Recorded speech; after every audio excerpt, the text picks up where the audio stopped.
Dieu que vous êtes belles. Toutes. C'est extrêmement compliqué, après vous avoir toutes et tous entendu prendre le micro, parce que, en vérité, j'avais écrit un discours de 43 pages. Et puis je viens de réaliser que j'étais la personne qui vous séparait du cocktail. Et je me suis dit, si tu veux pas qu'elle te marche dessus pour aller direct au cocktail, il va falloir que tu fasses bref. Mais même si je vais faire bref, je veux vous dire, Maud, oui, Maud, merci. Vous m'avez fait un cadeau. Vous pensez que c'est moi, par ma présence, qui vous fait ce cadeau, mais en fait, vous écoutez là, vous ne pouvez pas imaginer tout le sens que ça donne à toutes les batailles que je mène au quotidien. Vous ne pouvez pas imaginer. Femme d'impact, journée, rien que ça, journée internationale de la femme d'impact. Waouh! Est-ce que vous savez qu'aujourd'hui, c'est la journée internationale des filles? Oui.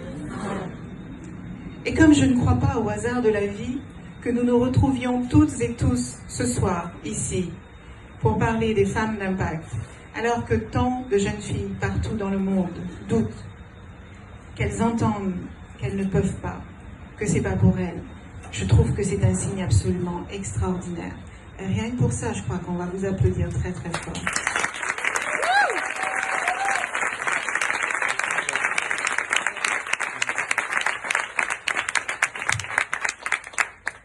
Reste à ta place. Pour qui tu te prends? Est-ce que tu as vu comment tu es habillée? Arrête de ricaner. Tu parles trop fort. T'es trop grosse. T'es trop maigre.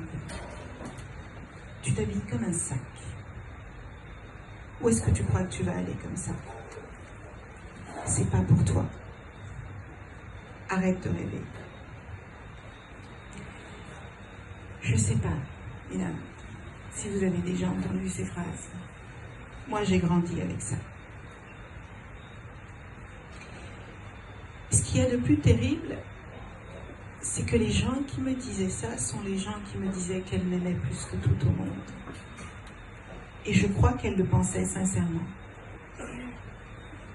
Et nous sommes toutes et tous entourés de gens qui nous aiment profondément, mais qui portent des bagages extrêmement lourds, et qui, plutôt que de garder ces bagages pour eux, nous les transmettent. Le problème, c'est que quand ils nous transmettent ces bagages, beaucoup d'entre nous les portent jusqu'à la fin de leur vie, sans jamais réussir à s'en débarrasser. Il y a cette petite graine qu'on nous plante dans la tête et qui nous dit « tu peux pas y arriver, c'est pas pour toi, laisse tomber. Si tu plaques ton job, tu vas crever. Comment tu vas payer ton loyer? Comment tu vas t'en sortir? T'es pas encore marié? Sérieux? C'est quoi ton problème? Quand est-ce que je vais avoir des petits-enfants? Tu veux que je meure avant d'avoir des petits-enfants? Chérie, qu'est-ce qu'on mange ce soir? Maman, où sont mes chaussettes?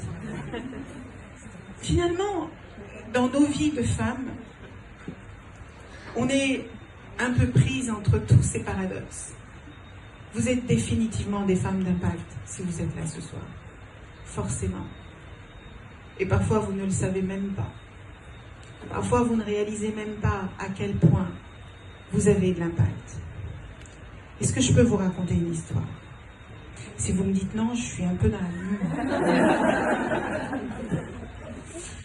Lorsque j'étais PDG de Lenovo, Lenovo était je crois que c'est toujours le premier constructeur informatique mondial. Si j'ai un peu de temps, je vous raconterai comment une femme noire est devenue PDG du premier, de l'un des plus grands groupes technologiques au monde, dans l'un de ces 5 plus grands pays. Quand j'étais PDG de Lenovo, j'allais souvent dans les quartiers défavorisés. J'allais à Grigny, j'allais à Sarcelles, j'allais à Saint-Denis, j'allais dans ces endroits où j'ai grandi et où, à l'époque, on me disait si tu arrives à être caissière, et tous les métiers sont dignes. Et on me disait, si tu arrives à être caissière, estime-toi heureuse, parce que tu comprends, tes parents ne savent pas lire, ils ne savent pas écrire, tu es une élève moyenne. Donc déjà, si tu fais ça, ça sera génial.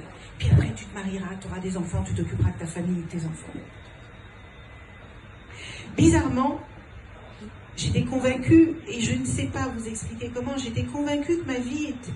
que peut-être je pouvais espérer à plus, mais jamais j'en parlais à personne. J'avais honte. Je ne pouvais pas en parler parce que comme tout le monde m'avait convaincue qu'il fallait que je rêve petit, dès que je rêvais grand, je m'auto-censurais.